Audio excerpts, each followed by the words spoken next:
मनसे अध्यक्ष राज ठाकरे यांच्यासोबत अपशब्द वापरणाऱ्या दुबेंविरोधात मनसैनिक आक्रमक झालेले आहेत। दुबे आणि त्यांच्या सहकाऱ्यांचं जोगेश्वरीतील अनधिकृत वॉशिंग सेंटरची मनसैनिकांकडून तोडफोड करण्यात आलेली आहे। महाराष्ट्र नवनिर्माण माथाडी कामगार सेनेच्या पदाधिकाऱ्यांनी ही तोडफोड केलेली आहे। तसंच राज ठाकरेंविषयी अपशब्द वापरल्यास गंभीर परिणाम होणार असल्याचं मनसेनं इशारा दिला आहे।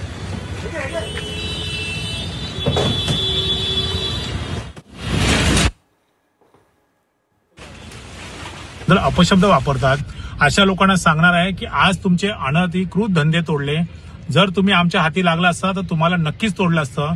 आणि हे जे सर्व केलेलं आहे माझ्या माथाडी कामगार सेनेतील पदाधिकाऱ्यांनी, त्यांचं सर्वांचं मी अभिनंदन करतो। कारण का सन्माननीय राजसाहेबांबद्दल माथाडी कामगार सेनेतील आणि महाराष्ट्रातील कुठलेही मनसैनिक ऐकून घेणार नाही।